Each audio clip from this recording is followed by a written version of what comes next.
Tri Syawal, kita kembali mengundang Ustadz kita, Dr.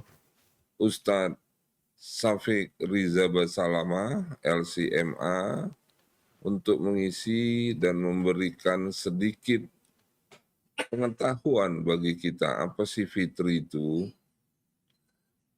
Hari ini kita berkolaborasi antara IKFAM yang sekarang namanya sesuai dengan legalnya di akte menjadi Perhimpunan Dokter Kedokteran Fungsional Indonesia, yaitu kita singkat dengan PDKFI, dan berkolaborasi dengan PP Kestraki, Perhimpunan Praktisi Kesehatan Tradisional Komplementer Indonesia, dan juga berkolaborasi dengan Komnas Saintifikasi Jamu. Terima kasih Pak Budiman yang selaku Ketua Komnas, juga Prof. Purnawan Junadi selaku Ketua Umum daripada IKFAM PDKFI, dan Profesor Agus Purwadianto selaku Ketua PP Kestraki. Hari ini kita bekerja sama untuk sedikit pencerahan tentang fitri. Rasanya tidak perlu saya sampaikan siapa Ustadz kita kali ini, tapi secara ringkas sudah saya sampaikan sebelumnya bahwa beliau dari S1, S2, dan S3-nya itu adalah alumni daripada Universitas Madinah. Ya, alhamdulillah kita mendapat ustadz yang di sananya pada waktu pendidikannya dia meraih gelar cum laude dari S1, S2, S3-nya yang merupakan pakar di dalam tadilah yang kita sebut tentang dakwah.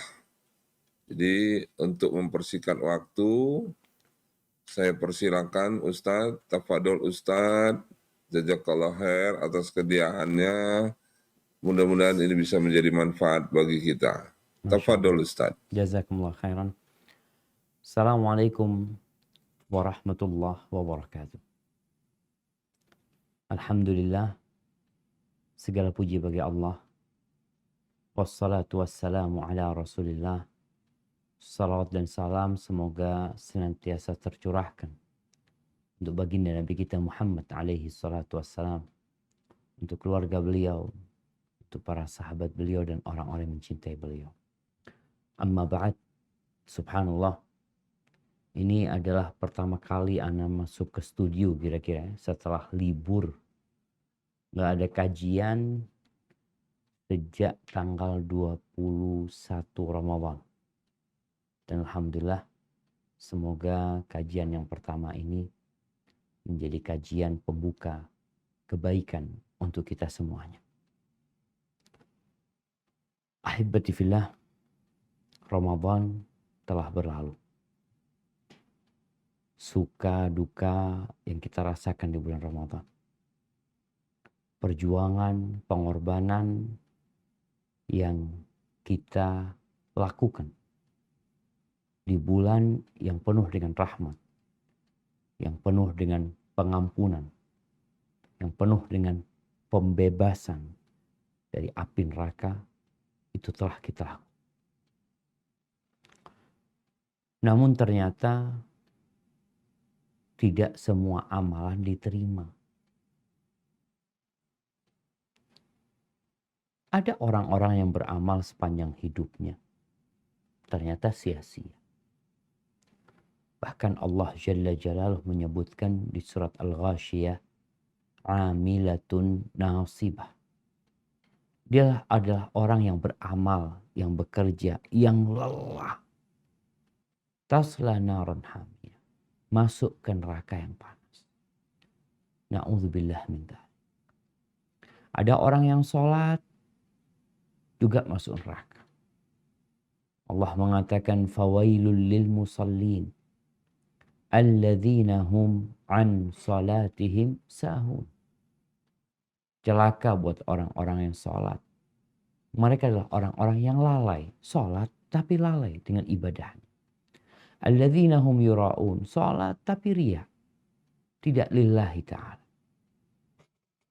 Oleh karena itu kita lihat ucapan selamat yang biasa diucapkan oleh para salafus saleh setelah Ramadan. Ketika masuk kepada Idul Fitri. Mereka mengatakan taqabbalallahu minna wa minkum. Semoga Allah menerima dari kita dan dari antum semua.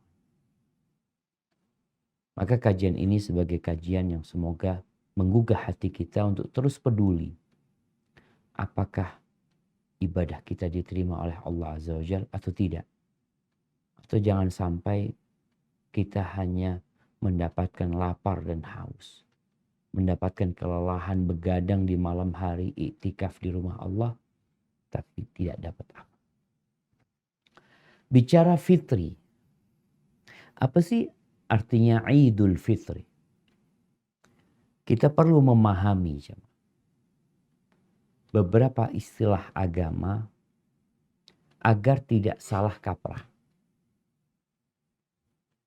Contoh nih, silaturahmi atau silaturahim. Banyak difahami oleh orang, makna silaturahmi adalah kumpul-kumpul. Yuk kita ngadakan acara silaturahim atau silaturahmi. Padahal silah itu artinya menyambung atau berbuat baik. Rahim ya rahim. Maksud silaturahmi adalah berbuat baik kepada kerabat yang ada hubungan darah sama mereka. Yang ada hubungan rahim sama. Banyak orang merasa telah melakukan silaturahmi karena dia telah berkunjung ke rumah kawan-kawannya. Silaturahmi bukan berkunjung, tapi berbuat baik kepada kerabat kita. Dengan memberikan pemahaman yang benar, harapan kita orang itu nggak salah lagi melakukan silaturahmi. Kita bicara fitri, Idul Fitri. Id itu dari asal kata ada ya'udu, itu sesuatu yang terus berulang. Nanti datang lagi, nanti datang lagi. Sedangkan al-fitri banyak difahami oleh orang artinya suci.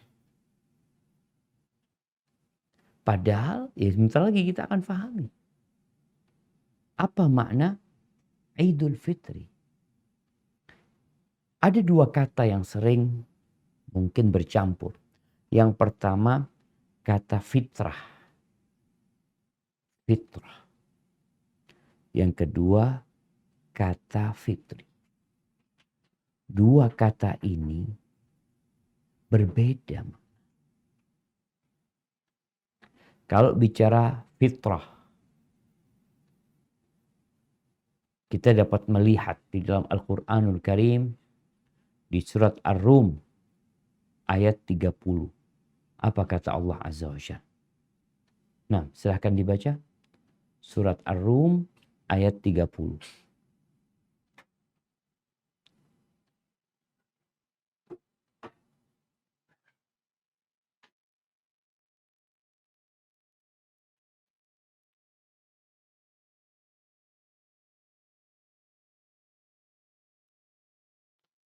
Nah, tafadhal.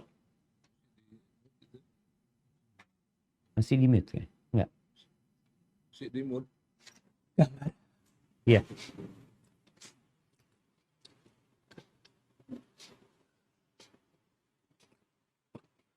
Surat Ar-Rum ayat 30.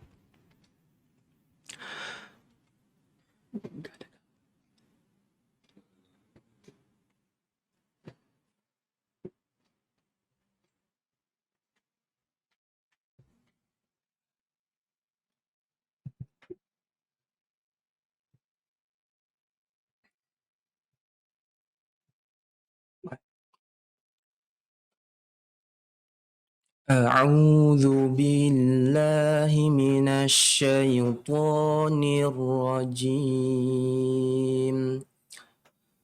فأقم وجهك للدين حنيفا فطرة الله التي فطر الناس عليها لا تبديل لخلق الله ذلك الدين القيم ولكن أكثر الناس لا يعلمون. Maka hadapkanlah wajahmu dengan lurus kepada agama Allah. Tetaplah atas fitrah Allah yang telah menciptakan manusia menurut fitrah itu. Tidak ada perubahan pada fitrah Allah. Itulah agama yang lurus, tetapi kebanyakan manusia tidak mengetahui. Subhanallah jemaah. Kita lihat di ayat ini. Allah Azza wa Jalla mengatakan fa'aqim wajhaka lid-dini hanif. Kau tegakkan, hadapkan wajahmu dengan lurus kepada agama Allah ini. Lalu Allah mengatakan fitratullah allati fataran nas 'alaiha. Allah mengatakan tetap di atas fitrah Allah yang telah menciptakan manusia di atas fitrah tersebut. La tabdila li khalqi. Tidak ada perubahan dalam ciptaan. Maksud fitrah dalam ayat ini adalah kondisi awal penciptaan manusia. Di mana manusia diciptakan oleh Allah pada kondisi tersebut dan tidak ada perubahan. Setiap manusia dilahirkan dalam keadaan fitrah. Di atas tauhid. Mengenal Allah Azza wa Jalla. Tatkala seorang bayi lahir dibiarkan tanpa pengaruh, maka dia akan mentauhidkan Allah Azza wa Jalla. Tapi kenapa kita melihat ada orang-orang menjadi Yahudi, menjadi Nasrani, menjadi Majusi, menjadi Buddha, menjadi Hindu, menjadi ateis? Rasul sallallahu alaihi wasallam mengatakan kullu mauludin yuladu 'alal fitrah. Setiap yang dilahirkan itu dilahirkan di atas fitrah. Fitrah yakni awal penciptaan tadi. Di mana manusia mentauhidkan Allah Azza wa Jalla. Perubahan yang terjadi adalah pengaruh lingkungan. Fa'abawahu, kedua orang tuanya. Yuhawidanihi, yang menyebabkan dia menjadi Yahudi. Au yunassiranihi, atau mengarahkan dia untuk menjadi Nasara. Au yumajjisanihi, atau menjadikan dia orang Majusi. Jadi itu makna fitrah. Awal penciptaan manusia di atas tauhid. Makna fitrah yang kedua adalah jiwa manusia. Makanya ada istilah zakat fitrah. Zakat fitrah ini juga disebut zakatul fitri. Kita lebih sering mengenal zakat fitrah karena memang diwajibkan atas setiap jiwa. Kalau di satu rumah punya anak 6, padahal anaknya nggak puasa, anaknya masih kecil-kecil, itu tetap dibayarin. Karena zakatnya zakat per jiwa. Per jiwa yang ada di dalam rumah tersebut. Ini makna fitrah yang kedua. Sementara al-fitr, Idul Fitri. Bukan Idul Fitrah. Idul Fitri. Al-fitr ini berasal dari kata aftara yuftir. Yang artinya berbuka. Rasulullah sallallahu alaihi wasallam mengatakan lisaimi farhatan. Orang yang berpuasa dengan benar itu akan mendapatkan 2 kesenangan. Yang pertama, farhatun inda fitri. Farhatun inda fitri. Yaitu kesenangan tatkala fitri. Apa artinya fitri? Ketika berbuka. Orang puasa ada waktunya berbuka. Kesenangan orang puasa itu yang pertama adalah ketika dia berbuka. Kesenangan yang kedua adalah inda liqa'i rabbih. Kesenangan tatkala berjumpa dengan Allah Azza wa Jalla. Dan kalau dilihat Idul Fitri itu artinya kembali berbuka. Bukan kembali kepada kesucian. Merujuk kepada fitrah tadi. Kembali kepada berbuka lagi. Rasulullah Shallallahu Alaihi Wasallam mengajarkan bahwasanya hari Idul Fitr tanggal 1 Syawal itu haram puasa di sana. Haram berpuasa. Bahkan kita lihat dianjurkan bagi orang yang berangkat ke musola, ke masjid untuk sholat Idul Fitri, dianjurkan untuk mengkonsumsi beberapa kurma. Dengan jumlah ganjil Nabi SAW mengkonsumsinya. Ini untuk menunjukkan bahwasanya hari itu benar-benar hari berbuka. Idul Fitri. Namun kalau kita melihat hari raya umat Islam, supaya umat Islam ini sadar bahwa hari raya dia itu ada dua cuma. Ketika selesai berpuasa selama 1 bulan penuh. Yang kedua, ketika tanggal 10 Dzulhijjah.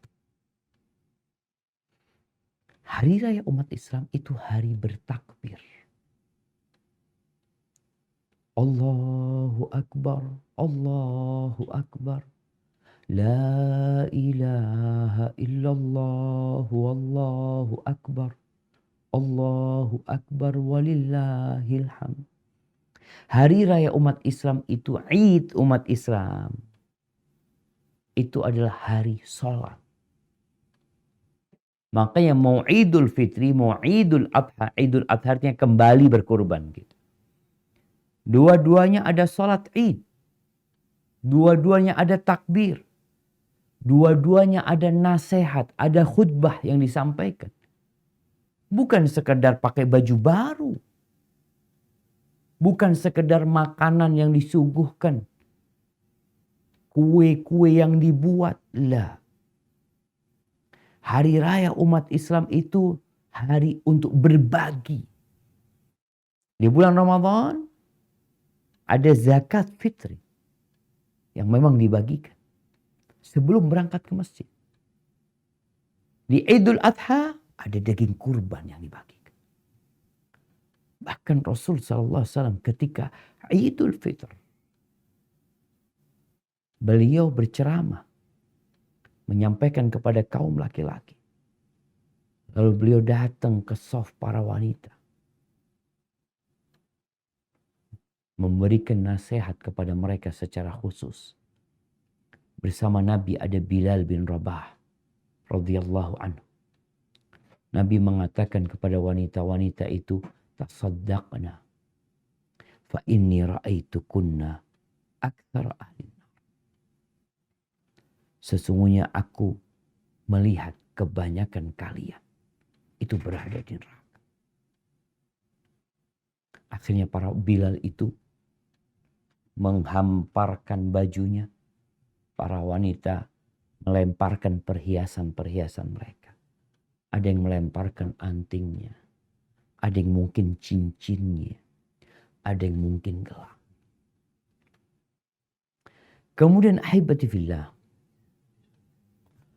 Kalau kita lihat pemahaman masyarakat Idul Fitri adalah kembali suci, mungkin pemahaman ini muncul dikarenakan orang yang habis berpuasa sebulan penuh, itu dosa-dosanya diampuni.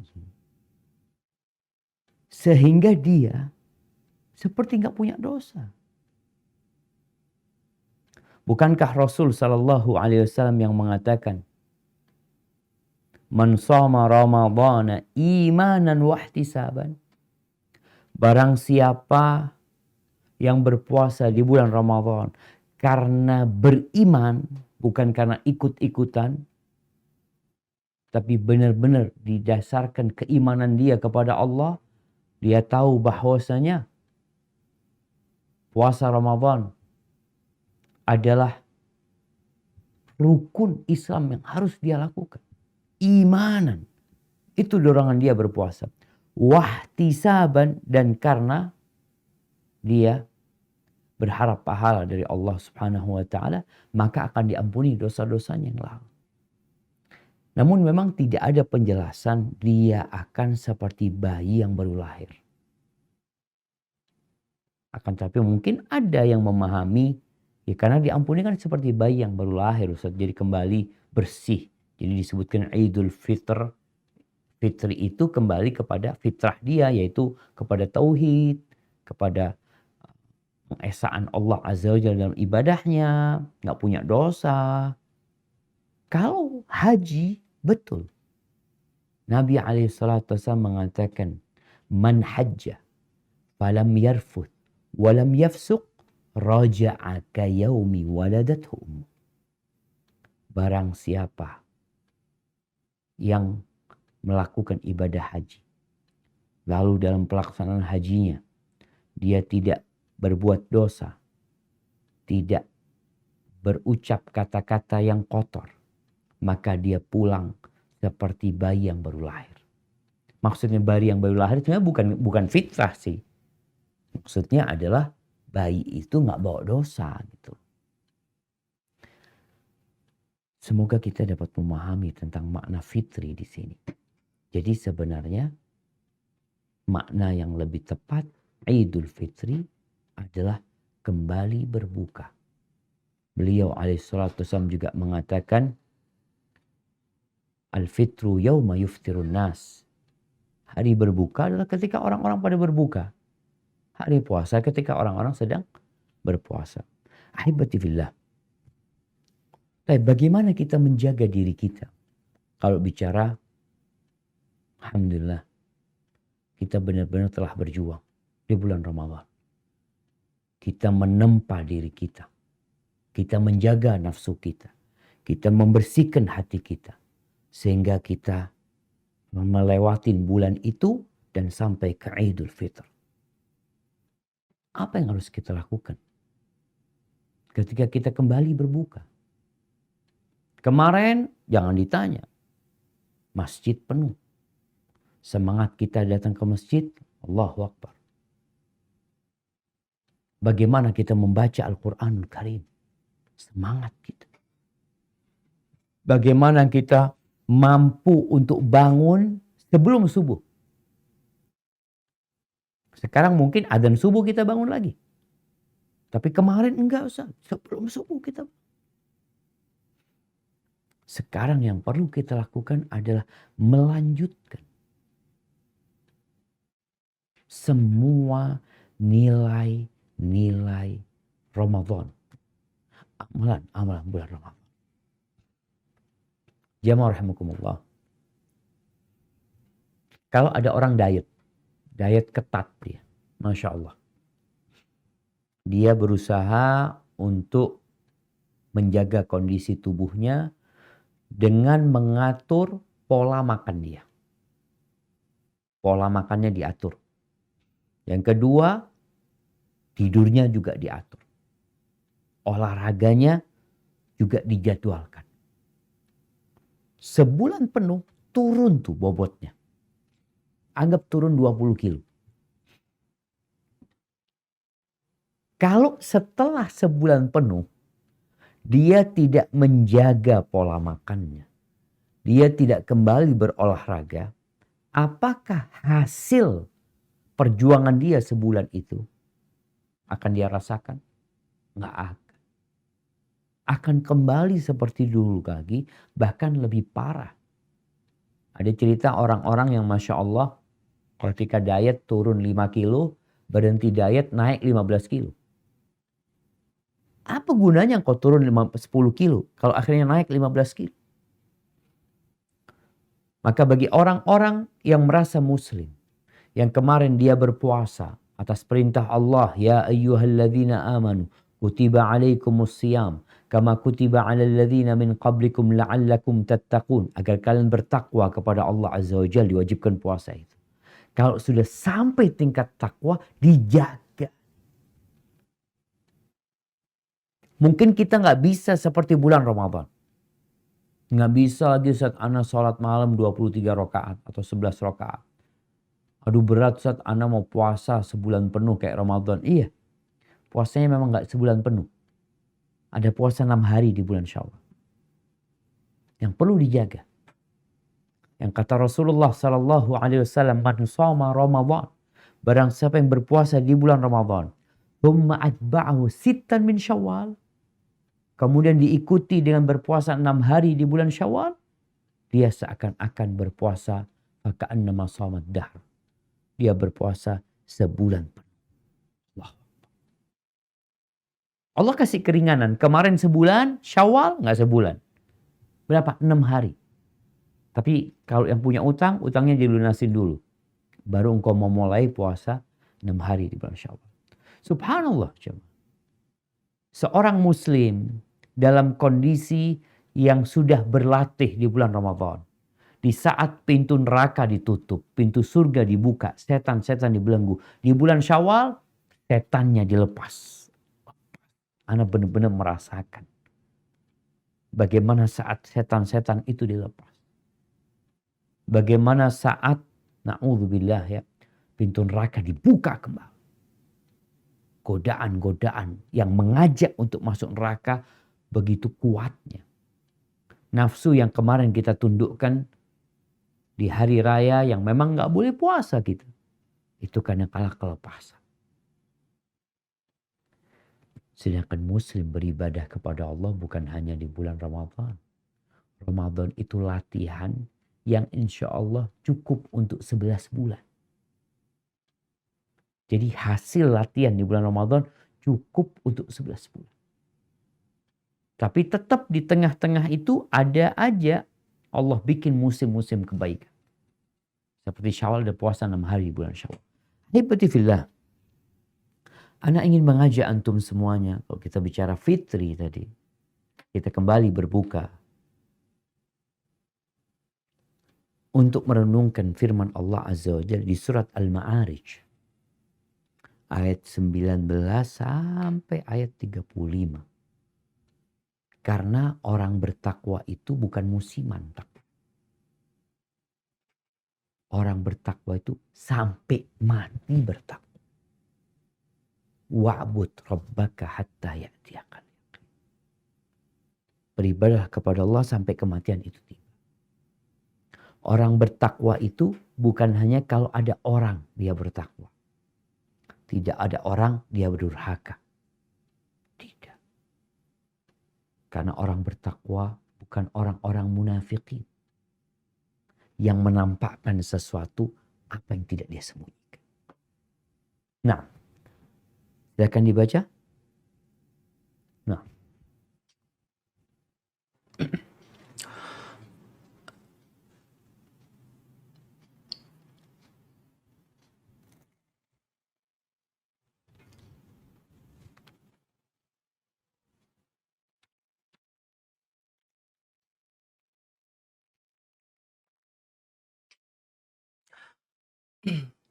أعوذ بالله من الشيطان الرجيم. بسم الله الرحمن الرحيم. إن الإنسان خلق هلوعا.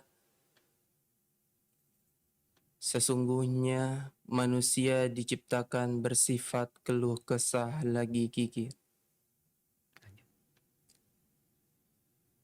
Idza massahu syarru jazu'a. Apabila ia ditimpa kesusahan, ia berkeluh kesah. Wa idza massahul khairu manu'a. Dan apabila ia mendapat kebaikan, ia amat kikir. Allahu Akbar. Ini jamaah, Illal musallin, kecuali orang-orang yang mengerjakan salat. barakallahu fikum. Kita lihat nih, bagaimana Allah mensifati manusia yang Allah sendiri menciptakan. Manusia itu diciptakan penuh keluh kesah dan kikir. Suka mengadu. Suka menceritakan kesusahan dia. Aku kena ini, aku kena itu. Kalau dapat nikmat, bakhil dia. Padahal seorang muslim yang bertakwa kepada Allah, kata Allah, wa amma bi ni'mati rabbika fahaddits. Dengan nikmat yang Allah berikan kepadamu, itu yang engkau ceritakan. Yang kau sampaikan kepada manusia, alhamdulillah Allah kasih nikmat sama aku. Alhamdulillah wa syukrulillah. Karena kebanyakan manusia nggak kayak gitu. Suka mengeluh. Kita seringkali melihat kepada musibah dengan pandangan yang mawas. Memperhatikan itu musibah. Tapi nikmat Allah seakan-akan lewat aja. Nggak pantas untuk disyukuri. Na'udzubillah. Apakah kita seperti itu? Masa setelah sebulan penuh Ramadan kita masih pelit, kita masih bakhil. Setelah sebulan penuh kita dididik, dilatih untuk mengontrol perut kita dan yang di bawah perut kita, masa kita masih suka berkeluh kesah? Ramadan mengajarkan kita untuk menjadi orang yang bersyukur kepada Allah Azza wa Jalla. Ternyata nikmat Allah itu sangat banyak sekali. Allah kecualikan di sini. Ada orang-orang yang berubah dari sifat asalnya tadi, yang suka berkeluh kesah, akhirnya dia nggak kayak gitu. Karena dia diajarin, dilatih, sehingga dia berubah jadi orang yang lebih baik. Ini yang kita inginkan setelah Ramadan nih. Siapa orang-orang yang tidak suka berkeluh kesah? Orang-orang yang tidak bakhil dengan harta yang Allah berikan kepada mereka. Disebutkan di sini kecuali orang-orang yang sholat. Kadangkala ada orang membaca cuma sampai sini. Kecuali orang-orang yang sholat. Enggak, ayat ini masih bersambung. Ada banyak sifat yang harus dimiliki oleh seorang hamba. Selesai Ramadan, kumpulkan sifat ini. Mungkin semua sifat ini ada di bulan Ramadan kemarin di diri kita. Karena rasa takut kita kepada Allah. Karena ketakwaan kita. Karena harapan kita untuk mendapatkan Lailatul Qadar. Tapi setelah Ramadan, tolong dijaga. Nah, silakan dilanjutkan.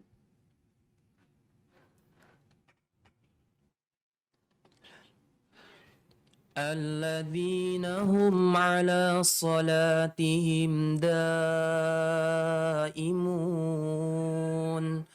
Yang mereka itu tetap mengerjakan salatnya. Walladzina fi amwalihim haqqum ma'lum.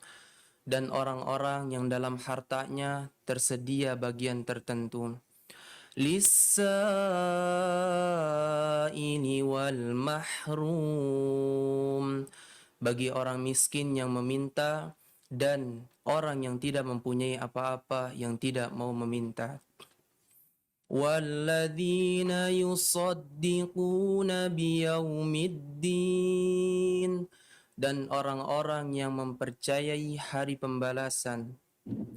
Walladzina hum min 'adzabi rabbihim ربهم مشفقون.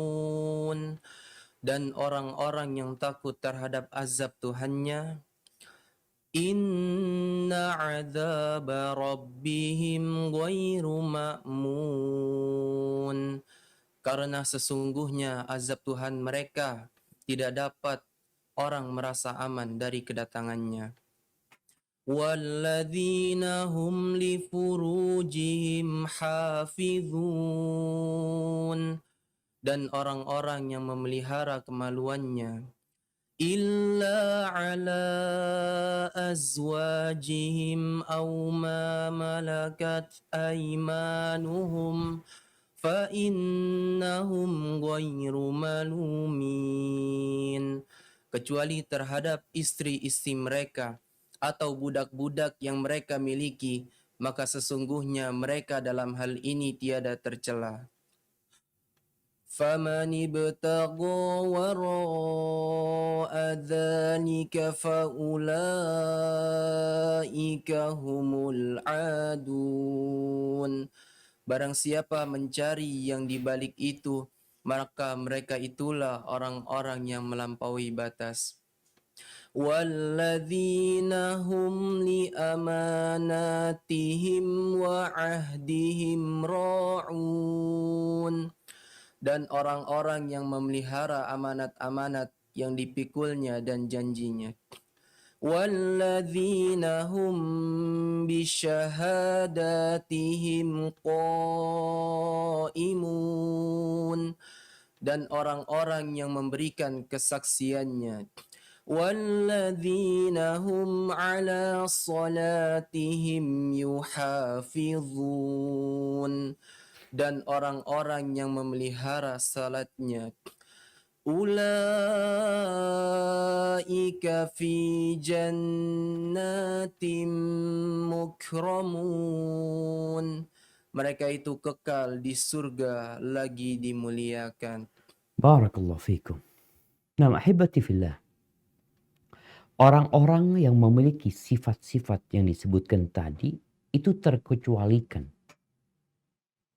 dari manusia yang diciptakan penuh keluh kesah dan kikir.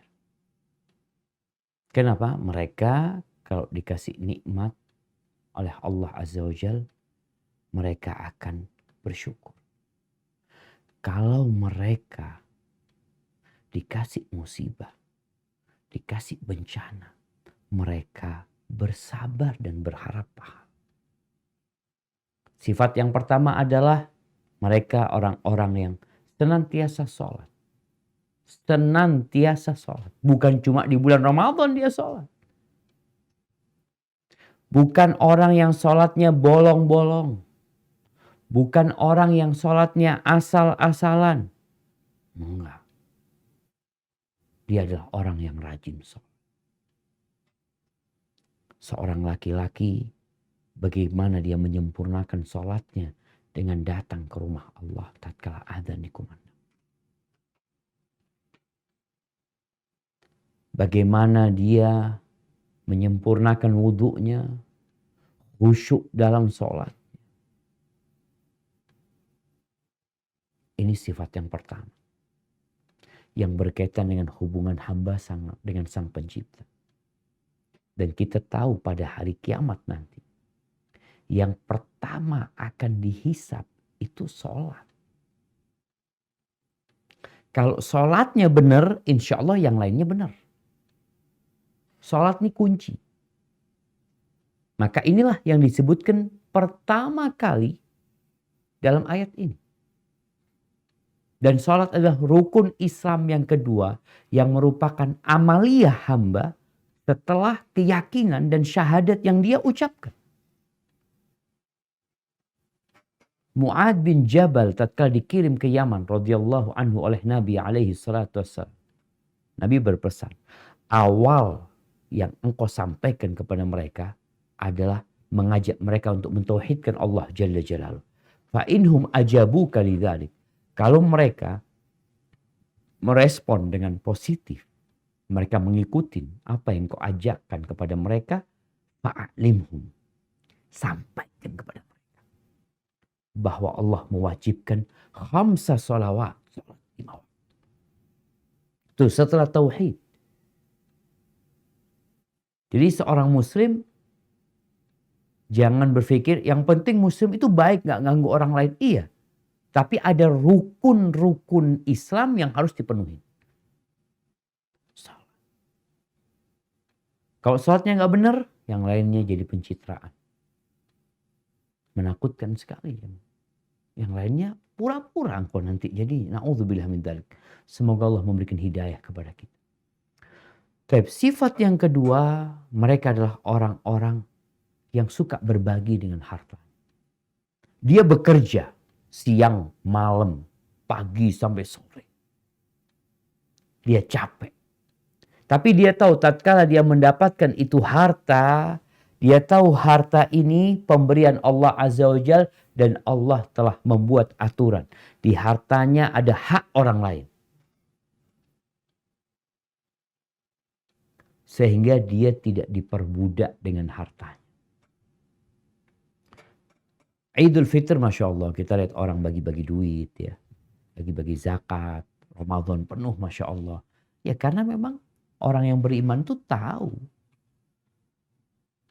Dia bukan sebagai pemilik itu harta. Dia hanya orang yang dikasih amanah untuk menjaga itu harta. Dia perhatikan tuh orang-orang yang minta-minta. Tapi juga ada orang-orang yang tidak minta-minta. Orang-orang miskin. Yang dia menjaga kehormatan dirinya. Dia bagikan tuh harta. Ini sifat yang kedua. Dan kita tahu itu rukun Islam yang ketiga. Sebelum puasa. Mengeluarkan zakat atau sedekah yang baik. Sifat yang ketiga Allah katakan walladzina yusaddiquna biyaumiddin. Mereka adalah orang-orang yang percaya, yang beriman, yakin dengan adanya hari kebangkitan, hari pembalasan, hari perhitungan. Beriman dengan adanya kebangkitan manusia dan dibalasnya manusia atas apa yang diamalkan oleh dia di dunia, maka ini menjadi motivator yang kuat bagi hamba untuk jadi orang baik dan untuk berhenti berbuat dosa. Dia yakin bahwasanya azab Allah itu adalah azab yang perlu ditakuti. Mungkin kita pernah membaca penjara yang paling menakutkan di dunia ini. Yang paling ganas. Itu nggak ada apa-apanya dengan azab Allah Subhanahu wa Ta'ala. Maka orang yang beriman itu percaya. Kemudian sifat yang keempat. Subhanallah. Allah mengatakan walladzina hum li furujihim hafizun. Mereka adalah orang-orang yang menjaga kemaluan mereka kecuali kepada istri-istri mereka atau budak-budak milik mereka. Di bulan Ramadan kita diajarin kemarin untuk tidak menggauli istri kita di siang hari di bulan Ramadan. Dilatih sebulan penuh. Melihat istrinya dia tahu sedang puasa. Dilatih. Maka jangan lewat Ramadan engkau berzina. Engkau melepaskan pandanganmu. Mengikuti nafsumu. Sedangkan engkau sudah dilatih sebulan penuh. Maka Ramadan ini benar-benar mendidik, menempa jiwa manusia untuk tidak tunduk kepada syahwatnya. Tapi bagaimana syahwatnya mengikuti dia. Bukan dia ngikutin syahwatnya. Dan kita tahu fitnah terbesar bagi kaum laki-laki khususnya adalah fitnah wanita. Wanita juga terfitnah dengan laki-laki. Tolong dijaga kemaluannya. Kemaluannya dijaga. Engkau kemarin mampu meninggalkan yang halal. Bagaimana meninggalkan yang haram? Ahibati fillah. Perzinaan. Anda lihat di media. Itu seperti sesuatu yang lumrah. mulai dianggap biasa. Dan tatkala itu dibiarkan tanpa dirubah dan diberi pencerahan, akibatnya fatal. Allah akan turunkan azabnya, yang salah satu bentuk azabnya adalah penyakit-penyakit yang belum ada di umat-umat. Kemudian sifat yang selanjutnya, mereka adalah orang-orang yang menjaga amanahnya, menjaga sumpahnya, menjaga perjanjiannya. Ini bicara sama para dokter, hati-hati. Ada tadi dikatakan bagian jamu tadi, saintik jamu apa? Subhanallah ya. Anak punya kawan cerita, dia taubat sudah. Dia punya toko jamu dahulu. Dan orang kalau datang ke toko jamu dia itu Masya Allah ramai. Dia cerita saat kita itu kasih kepada pelanggan itu obat-obat yang kadaluarsa. Banyak kita dapat obat kadaluarsa, kemudian kita campur apa sehingga orang itu jadi segar. Tapi 3 hari lagi balik lagi dia. Seperti itu biasa. Sampai dia tahu kalau ternyata dia telah berkhianat kepada orang-orang yang percaya sama dia sebenarnya. Nah, kemarin rame ada penjualan vaksin, bukan vaksin apa? Tes antigen yang kadaluarsa kalau nggak salah, yang udah dipakai ribut lagi. Hati-hati amanah. Allah sebutkan nih sifat mereka, orang tuh jaga amanahnya. Dokter tuh ada sumpah dokter, ada kode etik yang harus dijaga. Tolong dijaga. Walaupun orang nggak ngelihat, kemarin Ramadan kita dilatih untuk senantiasa merasa diawasin Allah. Walaupun kita di kamar sendirian, ada air kita nggak minum, ada nasi kita nggak makan. Kenapa? Aku sedang puasa. Kan nggak ada yang lihat. Karena dia beriman, Allah senantiasa mengawasi dia. Maka dia menjaga amanah. Baik amanah itu antara dia sama keluarganya, sama masyarakat, sama tempat kerjanya, yang jadi pejabat publik, tolong dijaga nih amanahnya. Sedih kita kalau terus-terusan melihat ada pejabat yang dipenjara lagi. Karena tidak menjaga amanah yang diberikan kepada mereka. Kemudian sifat yang selanjutnya, walladzina hum bisyahadatihim qaimun. Mereka adalah orang-orang yang menegakkan kesaksian mereka. Bukan saksi-saksi palsu yang dikasih duit jadi saksi. Saksi memberatkan, saksi meringankan, saksi yang menambahin, saksi yang mengurangin. Orang beriman gak kayak gitu. Kalau sudah kayak gini sifatnya, suka menambah, mengurangin, bahkan jadi saksi palsu, ya udah jadi budaknya dunia, budaknya perutnya dia dan nafsunya dia. Subhanallah, sifat yang terakhir. Kalau yang pertama Allah mengatakan walladzina hum ala salatihim daimun. Sifat yang terakhir mereka walladzina hum ala salatihim yuhafizun. Salat lagi. Awalnya salat, akhirnya salat.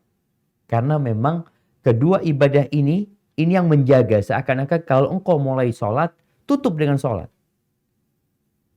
Nggak berhenti salat. Memelihara salat mereka. Jadi bukan sekedar melaksanakan terus-terusan, tapi memperindah salatnya. Di-upgrade ibadah dia. Kemarin ana hafalan Qur'annya tambah 1 surat Alhamdulillah. Bacaan salatnya ana dulu nggak paham dengan apa yang ana baca. Subhana rabbiyal azim wa bihamdi, ana nggak tahu. Tapi Alhamdulillah ana sekarang sudah mempelajari sehingga jadi lebih baik. Kalau seperti itu sifat manusia, maka Allah mengatakan ulaika fi jannatin mukramun. Mereka adalah orang-orang yang dijanjikan surga buat mereka. Mereka dimuliakan.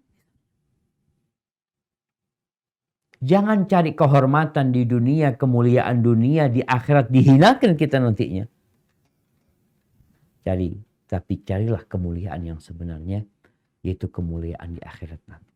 Maka di masa-masa Idul Fitri yang kita baru 10 hari meninggalkan Ramadan ya, berusaha bagaimana kita menjadi lebih baik, menjadi lebih bersih lagi. Hati kita yang sudah bersih dari dosa, jangan dilumuri dengan dosa. Kalau ya kadangkala manusia terjebak lagi dalam dosa, tolong jangan dibiarin itu noda.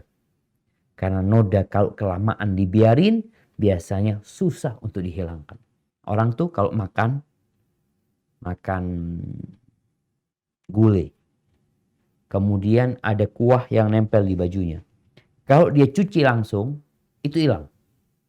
Langsung ke kamar mandi, dia kasih sabun dikit, hilang.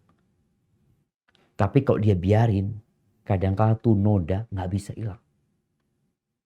Maka jangan biarkan noda-noda dosa itu menempel lama di tubuh kita, di hati kita. Tatkala berbuat dosa, ikutin dengan perbuatan kebaikan, berbanyak istighfar, insya Allah akan menghapuskan hal itu dan kita menjadi orang-orang yang ya kalau bicara bersih dari dosa, dijaga sama Allah Subhanahu wa taala. Semoga itu yang Allah berikan kepada kita. Jamaah rahimakumullah, taqabbalallahu minna wa minkum. Mengucapkan semoga Allah menerima dari kami dan dari antum semuanya. Minal aidin wal faizin. Minal aidin, semoga termasuk orang-orang yang kembali berbuka atau kembali kepada Allah. Wal faizin, termasuk orang-orang yang sukses, yang artinya bukan mohon maaf lahir dan batin sebenarnya. Ya, Anda kembalikan ke Dr. Amrullah Siregar untuk masuk ke sesi tanya jawab. Barakallahu fikum. Jazakallah khair, Ustaz. Baik, mungkin sudah ada pertanyaan yang ingin disampaikan ke Ustadz. Kita lihat dulu Ustadz ya. Ya, ada pertanyaan?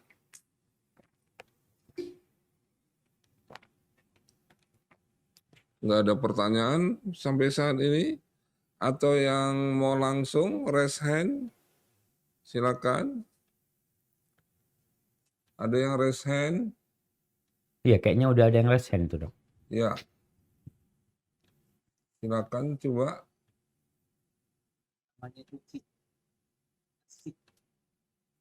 Halo. Iya. Assalamualaikum. Oh. Assalamualaikum. Kalau Ufti mungkin lebih bagus di chat aja. Tapi mau langsung nggak apa-apa juga, Dok. Oh, boleh. Oke. Silakan Ufti. Assalamualaikum warahmatullahi wabarakatuh, Ustaz. Waalaikumsalam warahmatullahi wabarakatuh. Naam, tafadhali. Jazakallah khairan, Ustaz. Wa iyyakina. Pertama-tama taqabbalallahu minna wa minkum.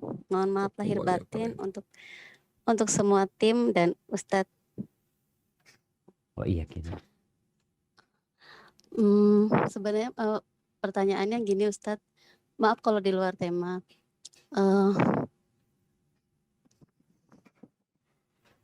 Bagaimana caranya kita menjaga hati ketika kita masih berada di kondisi lingkungan yang belum banyak paham mengenai sunnah, Ustadz.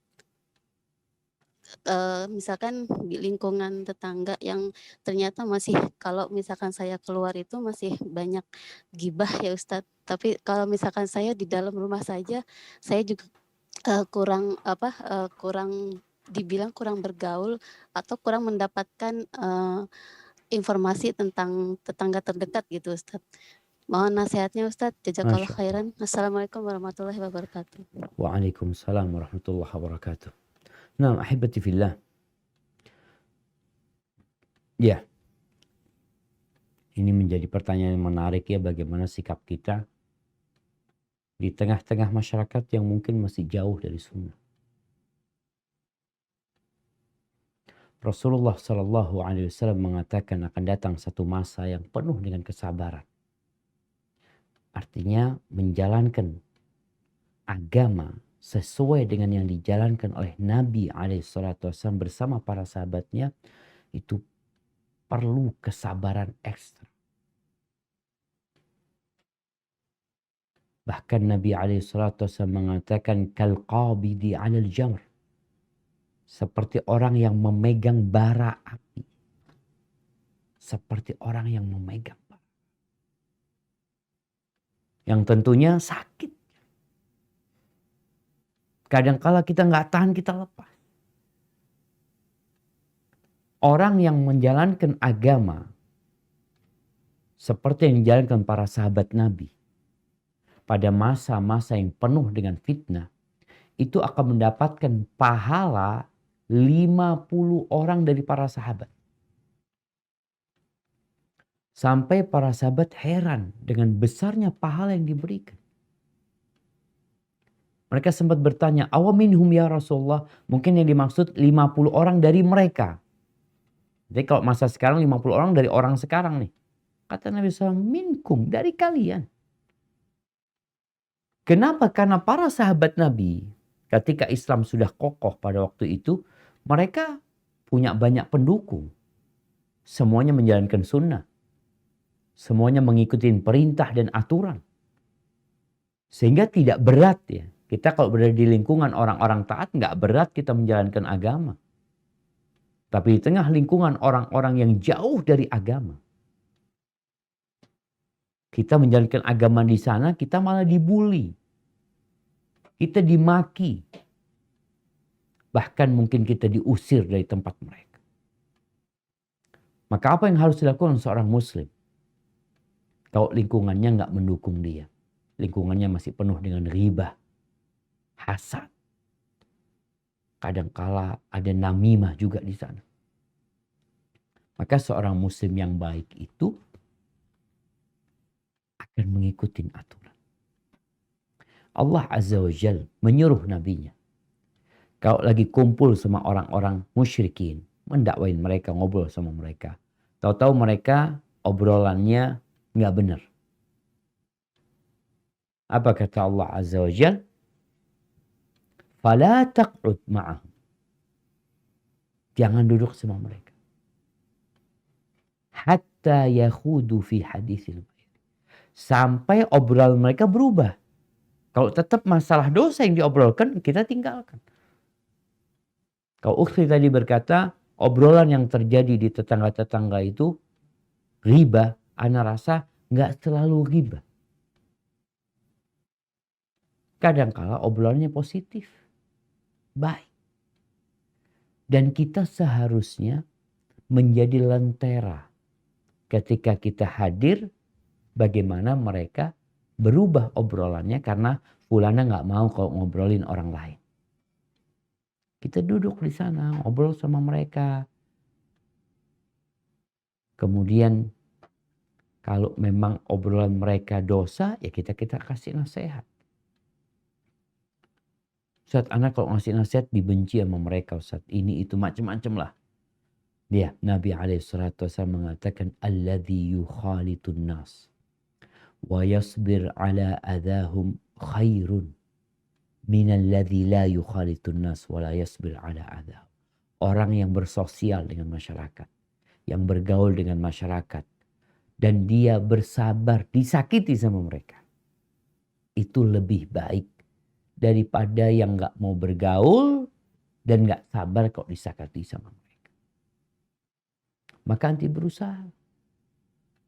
Kemudian jamaah, hal yang kedua yang kadangkala dituduhkan kepada orang-orang yang belajar agama ini, dikatakan kurang sosial, ada benarnya di sebagian orang. Kita tuh baca tuh hadis ayat tadi apa? Al-Ma'arij tadi ayat 19 sampai ayat 30 yang kita baca ya. Bagaimana Allah mensifatin orang muslim ini taat sama Allah, rajin sholatnya, sedekahnya jalan. Maka perhatikan tetangga-tetangga kita. Mungkin kita nggak kumpul sama mereka, nggak duduk sama mereka, karena kita tahu tadi obrolan mereka kayaknya kurang manfaat, tapi kita bisa berbagi dengan mereka. Rasulullah SAW pernah memberikan nasihat kepada Abu Dzar radhiyallahu anhu. Ya Abu Dzar, wahai Abu Dzar, idza tabakhta maraqatan. Kalau engkau memasak makanan kuah, daging ada kuahnya, fa'aktsir ma'aha, banyakin kuahnya. Wa ta'ahad jiranak. Dan engkau perhatikan tetangga-tetanggamu, bagi-bagi sama mereka. Subhanallah, kita tuh kadang-kala anak ingat kalau di restoran Cina ya. Dulu pernah makan restoran Cina. Kita tuh dikasih mangkok kuah. Ya, kita ambil sendok, kita cari. Nggak ada isinya. Bas kuah. Sup. Itu enak gitu loh. Jadi kita berbahagia sama tetangga kita walaupun kita nggak mampu. Tadi kuahnya, mungkin dagingnya sedikit ya. Kemudian ada tetangga yang sakit, kita membesuk mereka. Ada tetangga yang membutuhkan bantuan, kita membantu mereka. Jadi bergaul itu gak harus duduk kumpul sama mereka. Kalau ternyata hal itu memang mudarat buat kitanya. Hada wallahu a'lam bissawab. Nah, Ya, terima kasih Ustadz. Ada lagi ini yang chat. Ya, ini dari Yuliza. Bismillah, taqabbalallahu minna wa minkum, siyamana wa siwanakum. Afwan, izin bertanya Ustadz, bagaimana menyikapi hal di mana kita meyakini bahwa ketika berdoa, Allahumma inni a'udzubika minal baras wal jununi wal yuzami wa syah'i askomi, akan terhindar dari penyakit yang berbahaya. Tetapi qadar Allah terdampak juga. Mohon nasihatnya Ustadz. Syukran, jazakallah khair, barakallahu fiik. na'am, barakallahu fikum. Ya ahibati fillah, berkaitan dengan doa Nabi alaihi salatu wassalam.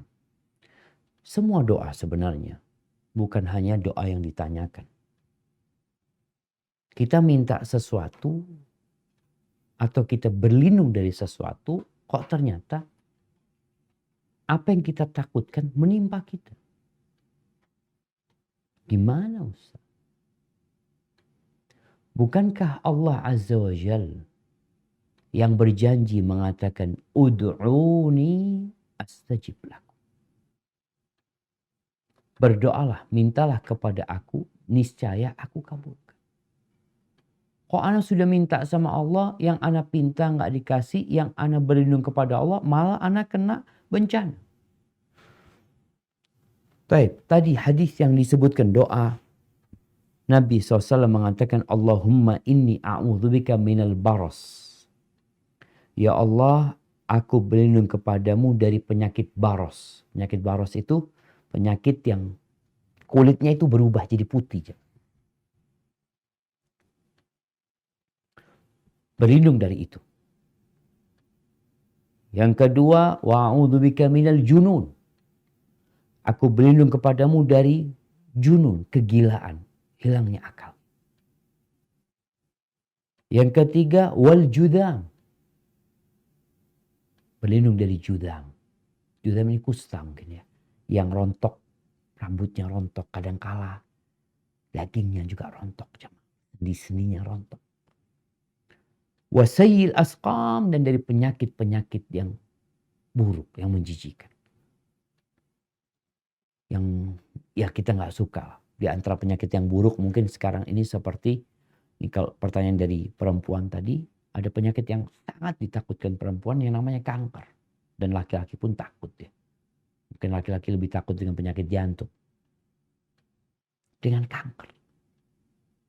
Perempuan mungkin berpotensi untuk terkena kanker. Dia udah berlindung sama Allah, anak kena kanker. Gimana dengan janji Allah Azza wa Jalla? Allah tidak pernah ingkar janji. Ahibati fillah, tatkala kita berdoa, kita sedang beribadah kepada Allah. Kita sedang memohon kepada Allah. Allah berjanji akan mengabulkan doa, tapi jawaban dari doa dan permohonan hamba itu satu dari 3 hal. Karena memang nggak bisa orang menjadikan dunia ini surga. Nggak bisa. Kita ini di dunia. Aku minta ya Allah rumah yang bagus. Istri yang cantik. Yang nggak sakit-sakitan. Anak-anak yang soleh, soleha. Kita minta seperti itu. Ana minta ya Allah buah mangga ini kalau bisa buah terus sepanjang tahun. Ana minta kalau perempuan minta supaya tidak keriput, supaya tetap muda terus. Nggak bisa jamaah. Artinya kita merubah dunia untuk menjadi seperti surga dengan doa kita, nggak bisa. Oleh karena itu Allah berikan jawaban dari permohonan hamba itu 1 dari 3 hal. Yang pertama, yang dia pinta dikasih sama Allah. Berlindung dari penyakit-penyakit buruk ini, Allah lindungi dia. Yang kedua, yang dia pinta nggak dikasih, tapi Allah jauhkan dia dari malapetaka, dari musibah yang setara dengan doa dia. Yang diminta nggak dikasih, tapi dia diselamatkan dari malapetaka. Subhanallah jamaah. Ana beberapa hari setelah Idul Fitri ini alhamdulillah bersyukur sama Allah diselamatkan dari musibah. Naik mobil hampir ketabrak. Artinya mungkin kita nggak pernah doa jangan sampai ana tabrakan. Tapi kita minta A. Ternyata yang ana minta A nggak dikasih, tapi Allah selamatkan ana dari bencana. Pernah hampir roda mobil masuk ke sungai. Ke got ya, bukan sungai, ke got. Ada orang, awas kata dia, berhenti, subhanallah. Ana pernah berdoa supaya ban mobil ana nggak masuk ke sungai? Nggak pernah. Tapi ana minta yang lainnya. Bisa jadi yang ana mohonkan itu nggak dikasih, tapi Allah selamatkan kita dari petaka yang akan menimpa kita. Yang setara dengan doa kita. Tapi kalau 2 hal itu kita tidak dapatkan, kita akan dapatkan yang ketiga dan itu lebih baik. Apa? Allah akan kumpulkan doa kita jadi pahala buat kita. Yang dipinta nggak dikasih tapi ditabung sama Allah Azza wa Jalla untuk bekal kita di akhirat sana. Tentunya yang di sisi Allah jauh lebih baik daripada yang di sisi kita. Maka buat siapa saja yang berdoa memohon kepada Allah, teruslah berdoa.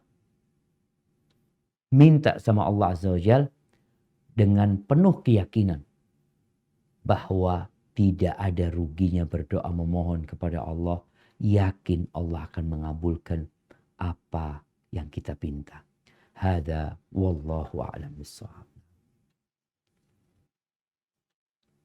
Ya, jazakallah khair Ustaz. Ada pertanyaan selanjutnya. Ya, ini ada pertanyaan dari Beta Aresti A.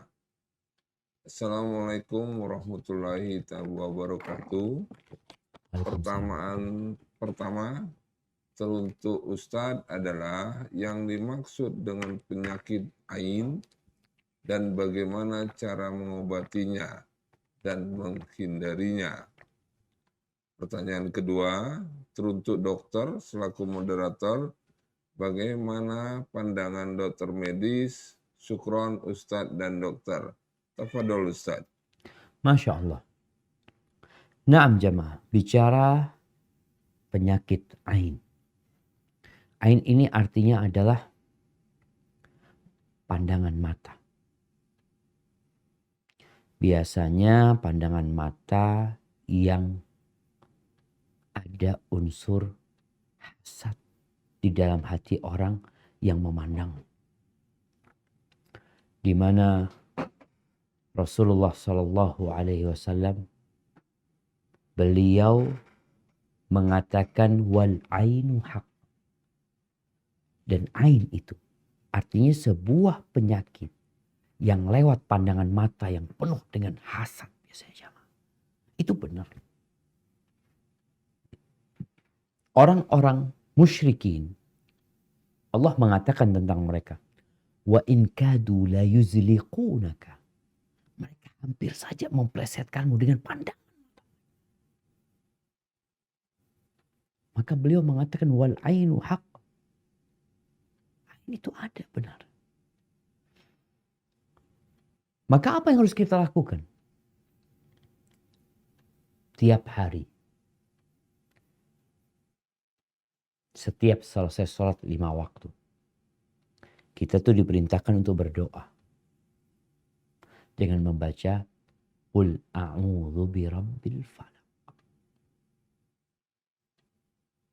Qul a'udzu birabbil falaq. Ya Allah, aku berlindung kepadamu.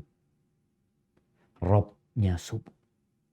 Dari apa? Min syarri ma khalaq. Dari kejahatan yang Allah, apa yang diciptakan Allah SWT. Wa min syarri ghasiqin idza waqab. Wa min syarri naffathati fil uqad. Wa min syarri hasidin idza hasad. Kita berlindung kepada Allah dari malam hari kalau tiba. Dengan keburukan-keburukan yang di dalamnya. Berlindung dari penyihir-penyihir yang ketika meniupkan buhul-buhul mereka. Berlindung dari hasidin idza hasad. Dari hasadnya orang yang sedang. Di sini ain ini biasanya muncul dari hasad. Jadi keburukan jiwa dia memandang biasanya penuh dengan ketidakinginan orang itu baik. Bahkan ambisi bagaimana orang itu terkena bala, terkena penyakit. Dan itu benar. Sehingga kalau bicara berobat ke dokter itu, kadangkala ada dokter yang mengatakan, nggak apa-apa, sehat dia ini. Tapi kenapa ya?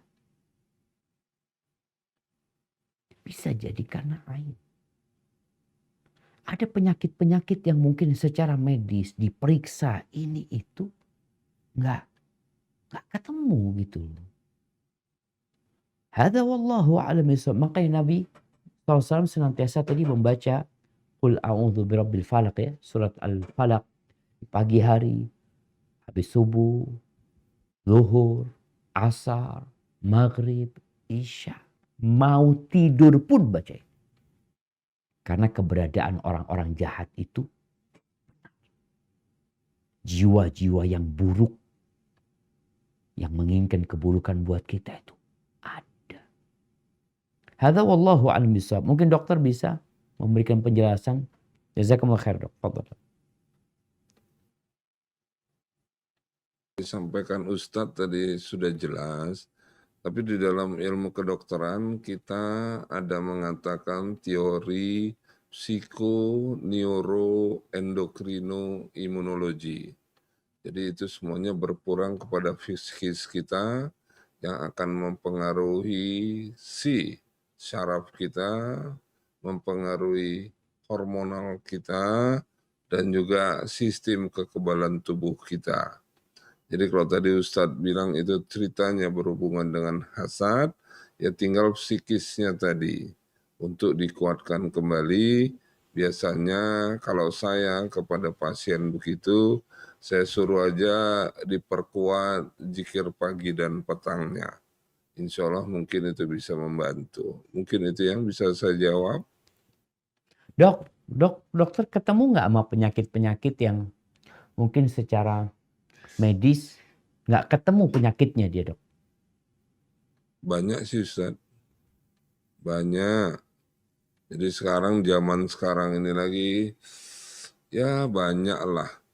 Baru kemarin pun itu akhirnya dia berhusnuzon, suuzonnya itu bahwa dia diguna-gunain.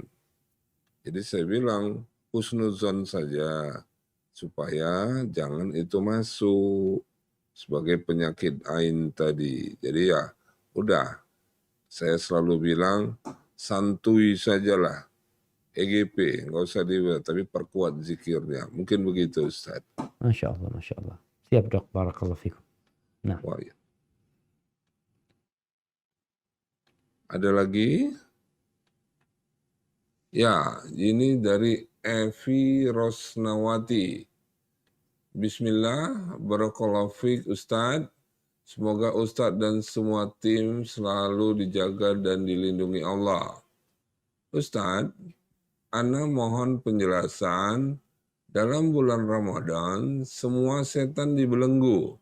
Tapi kenapa kejahatan meningkat di bulan Ramadan? Syukran. Tafadhol Barakallahu Ustaz. fikum. Nah, kayaknya kalau dikatakan kenapa kejahatan meningkat di bulan Ramadan, kayaknya nggak benar juga. Kalau kita lihat yang meningkat di bulan Ramadan itu kebaikan, kebajikan, ketaatan, kemaksiatan berkurang drastis. Sampai kalau orang-orang yang tahu rumah sakit aja bicara, anak punya temen di Bondoso itu cerita, di rumah sakit itu berkurang jumlah pasiennya, 30% berkurang kalau nggak salah, atau 70%, atau sebaliknya. Itu bicara mungkin secara fisik ya, orang jadi sehat. Karena pola makannya teratur ya, pola hidupnya juga lebih baik. Bicara kejahatan di bulan Ramadan berkurang. Yang penuh di bulan Ramadan itu masjid. Terus tetap ada keburukan, Ustaz. Ya, kalau perkataannya kok tetap ada orang yang berbuat jahat. Tetap ada orang yang nggak puasa. Na'udzubillah min dzalik. Ada orang yang nggak sholat. Padahal katanya setan yang belenggu. Memang para ulama menjelaskan di antara makna dibelenggunya setan ini. Apakah mereka dibelenggu dari sisi mereka dipersempit gerak-geriknya untuk menggoda manusia. Dengan orang berpuasa, karena setan itu ikut aliran darah, puasa dia ini mempersempit ruang gerak setan. Yang kedua, memang setan ini dibelenggu secara hakiki. Mereka dibelenggu. Adanya kejahatan, tetapnya orang-orang melakukan dosa, kita tahu manusia ini punya nafsu. Yang nafsu itu memerintahkan kepada keburukan. Yang pertama. Yang kedua, ada orang yang biasa berbuat dosa. Ketika setannya dibelenggu, dia nih udah jadi setan sebenarnya. Anda pernah contohkan seperti dua sahabat. Sahabat yang pertama ini baik. Yang satu buruk. Kemudian dipengaruhi kawannya ini sampai akhirnya kawannya ini yang dulu nggak nakal jadi nakal.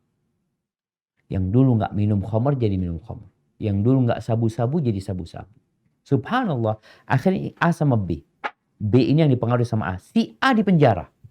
Pertanyaannya, apakah si B kemudian jadi orang baik? Atau dia masih melakukan kebiasaan-kebiasaan yang telah dia lakukan? Karena memang ada orang berbuat dosa karena kebiasaan. Allah mengkondisikan, udah nih kawanmu yang suka membisikkan keburukan udah ditahan. Kalau bicara engkau dipengaruhi sama kawanmu dulu, sekarang kembali kepada dirimu. Jadi adanya dosa dan kejahatan itu karena diri manusia sendiri ingin melakukannya. Bahkan Allah menyebutkan syayatinul insi wal jinni. Ada setan-setan dari bangsa manusia dan dari bangsa jin. Yang dibelenggu yang dari bangsa jin. Yang dari bangsa manusia tetap ada kawan-kawan yang menyuruh kepada keburukan, tetap ada di bulan Ramadan. Anak sampai sedih ya. Pernah satu hari ngantar anak ke dokter. Di sebelah klinik itu ada bangunan. Ya Allah, yang kerja di bangunan. Dengan rokoknya, minumnya di pinggir jalan. Apa? Waktunya sholat waktu itu, waktunya zuhur. Wah, mereka nggak sholat juga. Mereka istirahat, duduk, makan, ini itu, sholat tidak. Tetap ada. Makanya orang yang mendapatkan bulan Ramadan, kemudian nggak diampuni dosa-dosanya, itu didoakan masuk neraka sama Nabi SAW. Karena keterlaluan dia ini. Keterlaluan banget.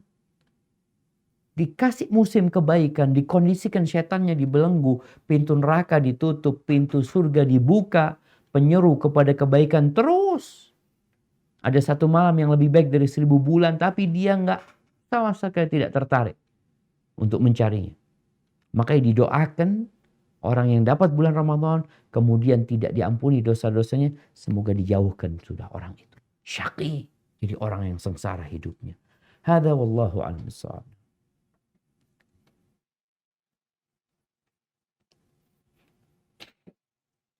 Sampai jam berapa ya di Jember? asar kita 45 dok, kita di Jember adzan 14.45 dok. 14.45. Nah. Ya, selanjutnya. Ya, ini pertanyaan dari Chandra Ramadhani. Bismillah, Ahwan izin bertanya Ustadz. Apakah ada panduan umum maupun khusus dari agama terhadap penanganan gangguan jiwa? Apakah yang harus diperhatikan bagi dokter, psikiater dalam menangani pasien dengan gangguan jiwa? Jazakumullahu khairan. Subhanallah. Ya. Ahibati fillah. Kenapa ada orang gila? Ada orang terganggu jiwanya. Agar kita bersyukur kepada Allah Azza wa Jalla. Kita tuh kadang-kala nggak pernah mensyukuri akal yang Allah berikan kepada kita. Ketika ngelihat orang gila, kita jadi sadar. Alhamdulillah. Makanya kalau ngelihat orang kena bala itu, kita dianjurkan untuk membaca Alhamdulillahilladzi afani mimma btuliya bihi wa faddalani ala katsir minal khalqi tafdila. Segala puji bagi Allah yang telah menyelamatkan aku dari penyakit yang menimpa dia, dari bala yang menimpa dia, dan Allah memberikan kemuliaan kepada aku dengan banyak kemuliaan dari hamba-hamba Allah yang lain. Bersyukur sama Allah. Yang kedua tentang bagaimana sikap kita terhadap orang yang gila ini, yang punya penyakit jiwa. Dalam pandangan agama, orang gila itu tidak dicatat amalannya. Rufi al-qalam an thalat.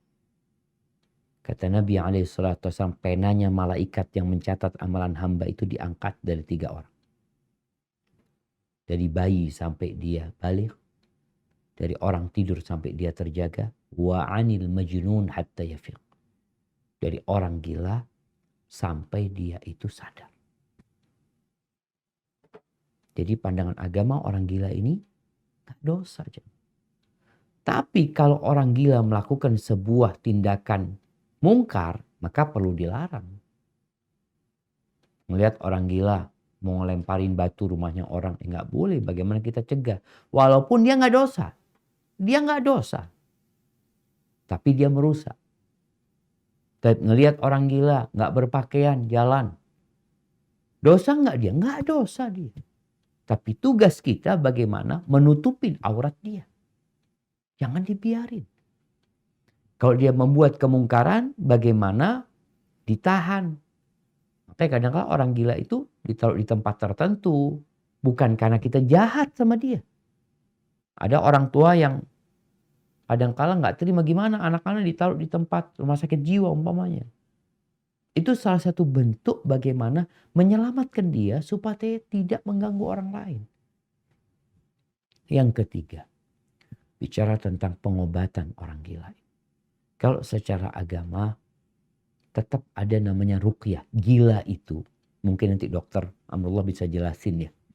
Karena punya kawan dokter, dia cerita, dia pernah magang di rumah sakit jiwa. Dia ceritakan bahwasanya tetap dalam menangani pasien gila ini, pasien penyakit jiwa ini harus berkolaborasi dengan tokoh agama. Karena mereka tahu bahwasanya gila itu ada yang karena syaraf, ada yang karena gangguan jin. Sehingga tidak hanya dengan obat-obatan, tapi perlu dengan adanya ruqyah. Dan alhamdulillah bisa jadi kalau orang gila nggak mungkin dia meruqyah diri sendiri ya. Maka dokternya yang perlu belajar ruqyah. Kalau tidak didatangkan orang yang ahli ruqyah untuk meruqyah, itu orang gila. Diajari dan tetap yakin jemaah. Yakin bahwasanya Allah tidak menurunkan penyakit kecuali Allah menurunkan obatnya. Insya Allah tetap ada harapan kesembuhan. Kalau bicara secara medis, mungkin Dr. Amrullah bisa memberikan arahan. Jazakumullah khair. Ya, Kalau secara medis pengalaman saya pun selalu seperti yang Ustadz katakan tadi, kita suruh keluarganya meruqyah dia supaya paling enggak bisa dilakukan secara rutin di dalam penanganan kesehatan terhadap yang bersangkutan. Sambil kita secara medisnya seperti teori tadi, psikoneuroendokrinoimunologi, di mana titik permasalahan dasarnya. Jadi seperti selalu Ustadz ajarkan, wa ma asobakum fi musibatin fabima kasabat aidikum, ya kita cari di mana si sumbernya tadi. Secara medis, apakah ada suatu sistem yang kita sebut terjadinya peradangan tersembunyi yang menyebabkan kerusakan di dalam sistem saraf, atau ada kelainan hormonal, atau pada gangguan sistem persarafan tadi.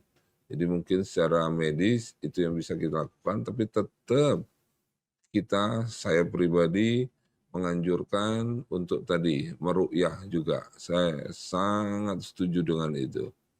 Karena penyakit-penyakit yang seperti Ustadz katakan tadi, yang udah shopping ke dokter mana, sampai akhirnya dia paranoid, mau ke paranormal, daripada dia ke paranormal lebih bagus kita paling enggak kita ajarkan dia untuk apa-apa saja yang atau bagaimana yang dilakukan untuk bisa meruqyah yang bersangkutan. Mungkin itu Ustaz. Masya Allah, jazakallah khair dok, barakallahu fiik. Tapi kalau obat-obatan dok, ada obat-obatan yang dikonsumsi dok buat orang-orang seperti itu dok? Kalau dari sudut pandang kita kedokteran fungsional, kita tidak istilahnya tadi obat yang konsepnya hanya menekan keluhan saja. Jadi kalau tadi gila dikasih obat penenang, nggak menyelesaikan masalah. Kalau itu sumbernya tidak diberesin, lama-lama obat penenang itu pun akan bergantung dosisnya nambah atau double lagi, macam ditambahkan lagi. Yang nggak menyelesaikan, nggak solusi. Seperti yang Ustadz sampaikan, likulidain dawa, ya memang ada penyembuhnya. Setiap penyakit di sisinya itu ada penyembuhnya. Allah ciptakan itu di alam ini. Jadi Itulah obat dengan itu sebenarnya nggak ngobatin gitu dok ya? Ya enggak. Saya selalu tanya sama keluarganya, ini mau diobatin atau mau disembuhin? Kalau diobatin ya tadilah minum obat, kasih obat penenang, kasih obat tidur, segala macam. Tapi apakah selesai? Tidak, dia bergantung dengan itu jadinya. Jadi kita mau cari di mana akar permasalahannya. Allah menyediakan itu kok di alam ini. Ya, makanya filosofi kita di dalam kedokteran fungsional mengatakan only nature could heal. Hanya alam yang mampu menyembuhkan. Ya memang, sebaik-baik ciptaan adalah ciptaan Allah. Obat adalah ciptaan manusia. Jadi kesanalah kita cari, tapi dicari dulu di mana. Saya selalu sampaikan, kalau rumah rusak, mau dibenerin, apa yang mau kita beli untuk betulin itu? Ya tergantung di mana rusaknya. Ya sama, penyakit juga begitu. Harus kita cari dulu di mana inti dasar permasalahannya. Itu mungkin Ustaz. Masya Allah, jazakallah khair dok. Barakallahu. Ya, ada lagi, mungkin ada 1-2 pertanyaan lagi yang bisa kita sampaikan ke Ustadz. Ini satunya yaitu Mas Nun Saifur Rahman. Bismillah, barakallahu fiik. Mudah-mudahan puasa Ramadan kita semua diterima oleh Allah Subhanahu wa taala. Amin. Tapi kita tidak tahu puasa kita diterima atau tidak. Sedangkan kita sudah merayakannya. Apakah ini tidak mendahului ketentuan Allah? Jazakallahu khairan. Masya Allah, Masya Allah. Naam jamaah. Jadi kita sebenarnya bukan merayakan diterimanya amalan kita. Enggak. Jadi seorang muslim itu mengikuti aturan. Kalau bicara bagaimana supaya amalan kita diterima sama Allah Azza wa Jalla. Yang kita bisa lakukan adalah memenuhi syarat dan ketentuan. Bicara sholat, ya udah harus wudhu, ya wudhu kita. Menghadap kiblat, ngadep kiblat kita.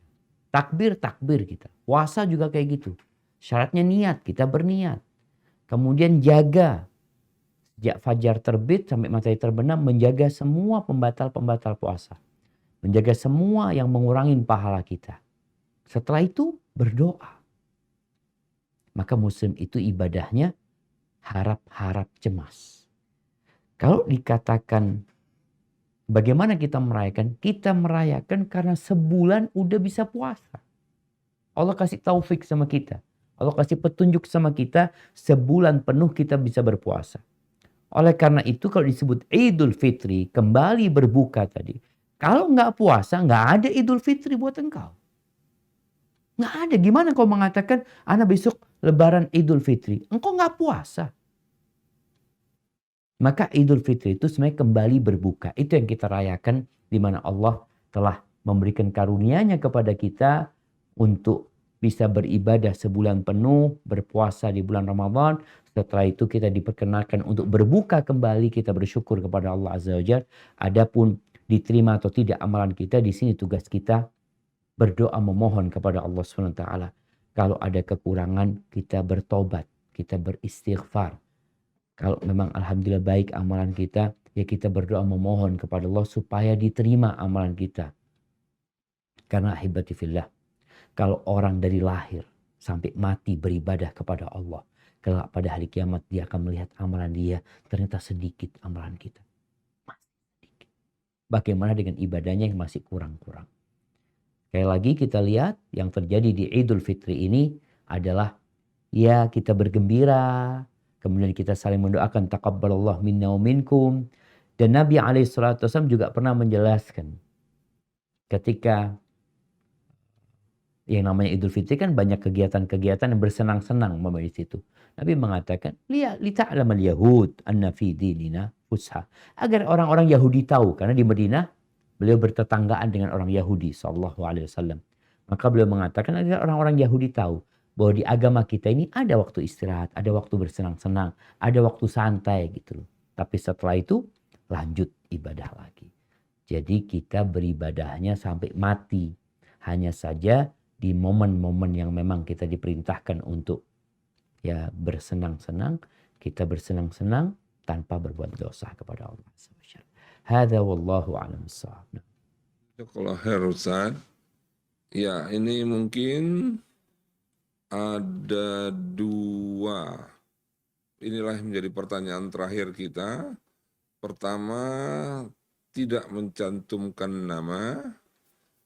Beliau menanyakan, Assalamualaikum Ustadz, mau tanya. Anak-anak saya pada sakit, tiga-tiganya udah 6 hari. Sudah saya beri obat herbal. Amalan apa yang harus saya lakukan?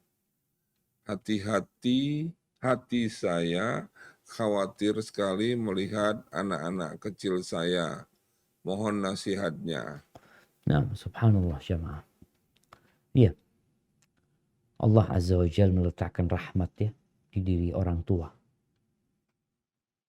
Kalau ngelihat anak sakit, dia kadang-kala orang tua mengatakan, ya Allah, kok anak yang sakit ya Allah, pindahkan ke anak, nggak apa-apa anak yang sakit, yang penting anak-anak sembuh. Itu dari sayangnya orang tua. Apa yang harus dilakukan orang tua? Ingat bahwasanya mau obat herbal, mau obat apa saja, itu hanya sebab. Yang menyembuhkan adalah Allah Azza wa Jalla. Ketika anak sakit, ketahuilah, yang menurunkan penyakit Allah, yang mengangkat Allah. Jadi kita minta sama Allah. Letakkan di tempat yang sakit tanganmu, mengatakan bismillah 3 kali, bismillah, bismillah. Lalu mengatakan a'udzu bi'izzatillahi wa qudratihi min syarri ma ajidu wa uhadir sebanyak 7 kali. Baca sama artinya. Di mana kita benar-benar minta sama Allah Azza wa Jalla, memohon kepada Allah. Sebagian kalau anaknya sakit, yang dipikirkan dokter, rumah sakit, obat. Dokter, rumah sakit, obat itu hanya sebab. Berapa banyak orang ganti-ganti dokter, anaknya tetap sakit. pindah rumah sakit, anaknya tetap sakit. Obatnya diganti, tetap sakit. Kenapa? Karena yang menyembuhkan pada hakikatnya Allah Azza wa Jalla. Maka yang perlu dilakukan adalah tadi memohon kepada Allah. Menggantungkan keyakinan yang dapat menyembuhkan adalah Allah. Lalu sebabnya dijalanin. Dikatakan obat herbal. Kalau kadang-kala memang belum sembuh, mungkin kita perlu bawa ke dokter. Karena bukan herbalnya yang salah. Kadang-kala kita salah mendiagnosa sakitnya apa, obatnya nggak cocok. Karena obat herbal ini macam-macam. Atau mungkin karena dosisnya, atau karena ada penyebab lainnya. Maka nasihat ana sebabnya tetap dijalankan. Salah satunya tadi berangkat ke dokter, konsultasi ke dokter yang amanah. Sambil tetap hati bergantung kepada Allah Azza wa Jal. Mungkin seperti itu dok. Hadza wallahu a'lam bissawab. Jazakallah khair Ustaz. Mungkin ini pertanyaan terakhir yaitu dari Dr. Bambang Suprayitno. Assalamualaikum warahmatullahi wabarakatuh. Waalaikumsalam. Mohon izin bertanya, sholat yang baik diterima oleh Allah itu yang gimana? Dan sholat dapat mencegah dari perbuatan keji dan munkar. Kan kita tidak luput dari kesalahan dan dosa. Mohon pencerahannya. Tafadhol Ustaz. Masya Allah jamaah. Nah, kalau kita bertanya bagaimana sholat yang baik, maka sholat yang baik itu adalah sholat yang syarat dan ketentuannya terpenuhi. Di sini dituntut seorang hamba itu untuk belajar dan terus belajar tentang syarat dan ketentuan sholat. Ada yang bagian gerakannya, ada yang bacaannya, ada yang bagian hatinya. Jadi sholat yang baik adalah sholat yang dilaksanakan tepat waktu, ikhlas lillahi ta'ala, sesuai dengan ketentuan Rasulullah SAW. Akan tetapi jamaah perlu kekhusyuan dalam sholat kita. Rasulullah SAW beliau bersabda, Innal abda la yusalli salata ma yuktab lahu minha illa usyruha. Ada seorang hamba yang sholat yang dia tidak mendapatkan pahala dari sholatnya kecuali 1/10. Dari 100 itu dia cuma dapat 10. Sholat dia cuma dapat 10. Zuhur dapat 10. Isya dapat 10. Jadi sholat 5 waktu itu cuma dapat 50. Padahal 500 tuh umpamanya. Tusu'uha. Ada yang cuma dapat tusu'uha. 1/9. Ini 1/10. Ada yang dapat 1/9. Ada yang dapat 1/8. Ada yang dapat 1/7. Ada yang dapat 1/6, ada yang dapat 1/5, ada yang dapat 1/4, ada yang dapat 1/3, ada yang dapat setengahnya. Subhanallah. Nabi tidak menyebutkan yang dapat full. Beliau katakan dapat setengah. Karena memang sholat ini berjam. Diperlukan ada khusyuk, ada tadabbur yang merupakan ruh sholatnya. Bukan cuma gerakan. Makanya kadang-kala di masjid itu ada 10 orang satu soft. Tapi satu sama lain beda pahalanya. Kekhusyuan di antara mereka berbeda. Tadabbur untuk sholat mereka itu berbeda. Hadis ini benar-benar memotivasi kita untuk memperbaiki sholat kita. Kualitas sholat kita. Baik, makanya tadi disebutkan. Ada orang sholat tapi sholat yang seharusnya mencegah dari perbuatan keji dan mungkar. Kok enggak Ustaz? Apa penyebabnya? Sholat yang mencegah dari perbuatan keji dan mungkar adalah sholat yang diterima oleh Allah Azza wa Jalla. Manusia pelaku dosa. Tapi kalau sholatnya benar, biasanya dia akan terhindar dari dosa. Dari perbuatan keji dan mungkar. Kalaupun dia melakukan, ya mungkin dosa-dosa kecil yang semuanya tidak terlepas dari itu. Tapi ada dosa-dosa besar yang dia akan diselamatkan dari sana. Maka tugas kita menjaga sholat kita. Tatkala kita masih berbuat dosa, udah sholat masih kok dosa tetap anak kerjain. Sholatnya dibenerin, bukan sholatnya disalahkan. Katanya sholat mencegah dari perbuatan keji dan mungkar. Tapi fulan ini Ustaz, sholat tapi tetap berbuat zina umpamanya. Iya, berarti ada masalah di dianya yang melaksanakan sholatnya. Diajarin bagaimana menyempurnakan sholatnya. Khususnya yang berkaitan dengan syarat dan ketentuan baik sebelum, ketika sholat, dan yang berkaitan dengan ruh sholat itu sendiri, yaitu kekhusyuan yang ada di dalamnya. Hadza wallahu a'lam bishawab, itu yang bisa Anda sampaikan, kurang lebihnya mohon maaf Dok, karena udah adzan di Jember ini Dok. Jadi Anda kembalikan ke Dr. Amrullah Siregar, jazakumullah khairan. Jazakallah khair Ustaz, barakallahu fiik, terima kasih atas masukan-masukannya. Mudah-mudahan ini menjadi awal baru bagi kita semua untuk melangkah ke yang lebih baik lagi.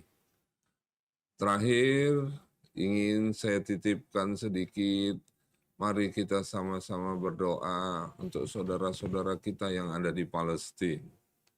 Kasihan saudara kita di sana. Kita doakan mereka supaya mereka terbebas dari segala macam masalah yang membelenggu mereka. Itu saja yang ingin saya sampaikan. Terakhir, kita tutup dengan kafaratul majlis. Asyhadu an la ilaha illallah, subhanallahi wa bihamdi, astaghfiruka wa atubu ilaih. Assalamualaikum warahmatullahi taala wabarakatuh.